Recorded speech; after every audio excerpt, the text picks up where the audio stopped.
Ketakutan yang pernah aku hadapi selama aku hidup adalah ketika aku dihadapkan di dunia yang sebelumnya tak pernah aku lihat, di mana aku dihadapkan dengan kegelapan, ketakutan, dan seisinya dipenuhi oleh makhluk yang paling seram yang sebelumnya belum pernah aku temui, dan dicampur dengan suara tangisan-tangisan di tempat itu kala itu. Namaku Laras. Ini ceritaku waktu aku berumur 12 tahun. Aku merupakan cewek yang terbilang tomboy. Jadi gak heran kalau saat itu teman mainku kebanyakan anak cowok. Waktu itu aku bersama 3 temanku, Bram, Bagus, dan Ari.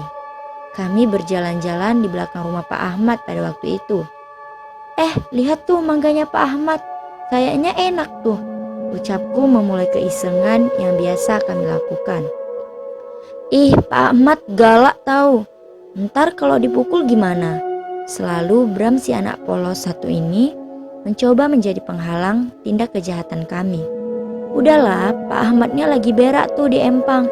Lihat tuh masih nongkrong dia. Dan selalu ada Ari yang meyakinkan kita untuk terus maju tak gentar. Tak lama, Ari pun memanjat pohon mangga yang gak terlalu tinggi waktu itu. Satu demi satu mangga berjatuhan. Woi maling, walah anak gila, aku waduin ke ayah kalian ntar. Ternyata Pak Ahmad melihat aksi kami. Teriak sambil lari dengan tangan satunya menggenggam gulungan sarung di perutnya. Larinya lucu, seperti kepiting. Mungkin karena belum cebok sih. Ari, turun cepetan, Pak Ahmad datang. Bagus yang panik teriak sambil memungut jarahan yang bisa kami bawa pergi. Seketika Ari pun loncat dan kita lari lunggang-langgang. Sudah mulai jauh sih, tapi langit yang gelap sedari tadi akhirnya menggugurkan hujan dari awannya.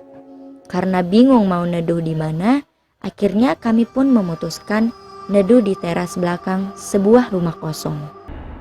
Rumah yang tergolong mewah pada saat itu, namun entah mengapa dikosongkan begitu saja. Tahu nggak sih, kata bapak aku, rumah ini dulunya buat tempat Bu Bidan, buat lahiran anak-anak di desa kita. Bagus memulai percakapan setelah sedari tadi kita sibuk menertawakan Pak Ahmad sembari memakan buah mangga. Lalu, kenapa sekarang kosong? Sifat ingin tahuku pun terus menyeruak. Gak tahu tepatnya sih, tapi kata bapak karena masyarakat sudah milih ke puskesmas yang fasilitas lebih lengkap dan lebih terjangkau biayanya.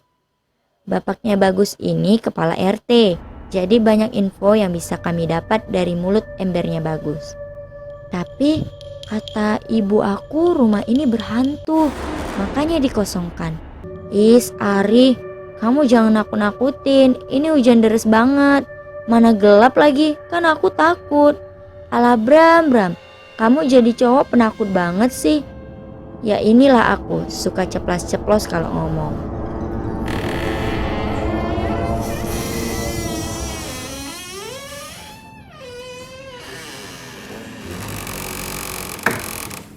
Tiba-tiba pintu yang sedari tadi tertutup agak terbuka. Kami berempat spontan melihat ke arah sana. Aku melihat seperti ada sosok bayangan yang seakan memanggil kami untuk ke dalam. Tidak begitu jelas sih bayangan itu, tapi cukup membuatku penasaran tentang bayangan itu. Tutup, pergi yuk, aku takut nih. Bram mulai merengek. Kalian gak penasaran rumahnya gimana? Aku tanya sambil menatap mata mereka agar bisa meyakinkan untuk bisa masuk. Sejenak kita saling bertatapan. Wajahku melukiskan pinta yang luar biasa kepada mereka. Jangan gila deh, ayo pulang. Hujan-hujanan gak apa-apa deh. Kali ini Bram merengek lebih keras. Kalau kamu pulang sekarang, yang ada malah makin dimarahin bapak kamu. Udah nyuri, hujan-hujanan lagi, kataku. Ari pun jengkel pada Bram. Yang nyuri kalian ya, aku kan cuma dikasih dikit. Sama aja Bram, serentak kami menyangkal kekonyolan si gembul Bram. Kalian mau ikutan masuk apa tunggu di sini? Sikap sok berani aku pun keluar. Jujur karena penasaran banget sih sama sosok bayangan tadi. Ya udah aku ikut. Aku juga. Bagus sama Ari mengiyakan permintaanku. Kamu mau nunggu di sini aja Bram? Tanya Bagus. Ya udah deh aku juga ikut. Tapi janji ya jangan lama-lama loh. Aku pun membuka pintu lebih lebar dan berjalan di paling depan. Begitu masuk, di hidung baunya agak aneh. Seperti bau busuk kayu yang terkena air dicampur bau bangkai. Ya mungkin bangkai tikus atau apa gitu di pikiranku. Rumahnya masih layak huni sih sebenarnya. Cuma beberapa atap sudah bocor. Kaca jendela banyak yang pecah dan juga lantai keramik yang mulai mengelupas karena genangan air. Ih bau banget, udah yuk keluar takut nih. Bram terus merengek di belakang Ari sambil memegang bajunya sangat erat. Kita bertiga gak memperdulikan si gembul.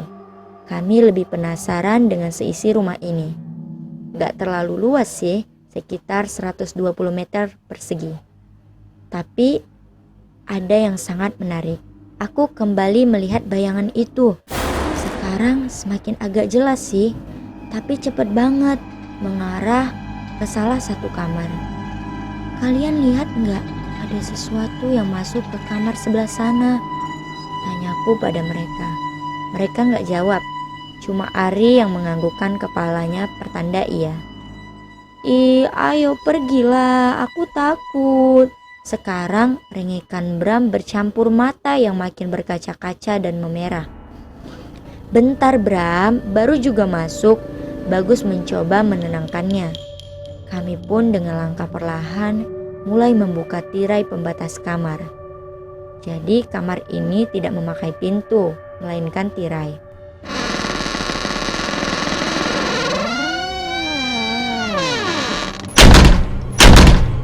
Tiba-tiba pintu belakang menutup sendiri dengan keras.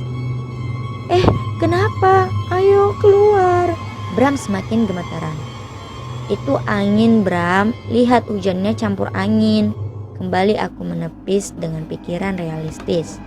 Padahal jantungku juga sudah berdegup sangat kencang. Aku lanjutkan untuk membuka tirai warna putih itu.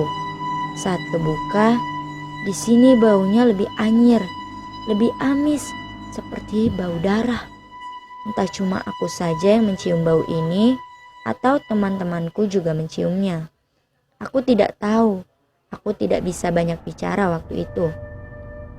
Ternyata ini ruang prakteknya, di mana masih ada tempat tidur untuk pasien dan beberapa peralatan lainnya. Perlahan kami mulai masuk ke dalam kamar itu. Gelap, hanya disinari cahaya dari jendela di samping tempat tidur pasien. Kamarnya tidak terlalu luas, namun entah mengapa masih ada beberapa alat medis yang tersimpan di sini. Harusnya peralatan ini bisa dipindahkan ke rumah baru penghuninya dulu. Entah apa yang terjadi dulu, aku tak tahu. Semakin kesini, aku semakin penasaran. Tiba-tiba, tirainya membuka dan menutup sendiri. Aku melihat satu sosok di balik tirai itu. Wajahnya gak begitu jelas, namun matanya seperti meneteskan darah. Sosok wanita berpakaian putih, di bagian perutnya juga berlumuran darah. Tinggi, besar, sontak aku gak bisa berkata-kata. Cuma melotot dan mengacungkan tanganku ke arah sana. Hei Laras, Laras kamu kenapa? Ari seperti menyadarkanku. Mataku masih melotot ke arah tirai pintu kamar itu, sambil tubuhku bersandar ke tempat tidur pasien. Lemas sekali, tapi aku gak bisa berbuat apa-apa. Kalian lihat yang tadi gak? Tanyaku dengan suara gagap penuh ketakutan. Enggak ada apa-apa Laras, sangkal Bagus. Namun tiba-tiba wajah mereka seperti berubah. Aku melihat Ari pucat, seperti mayat. Bagus dan Bram, wajah mereka hancur dan sosok itu makin mendekati di belakang mereka. Sekarang makin terlihat jelas. Perutnya terlihat usus dan organ di dalamnya. Aku gak bisa berkata-kata lagi. Aku menangis. Mulutku tidak bisa mengeluarkan suara. Seluruh badanku lemas, menutup wajahku dengan kedua tanganku sambil terus menangis. Kesini anakku cantik, kesini.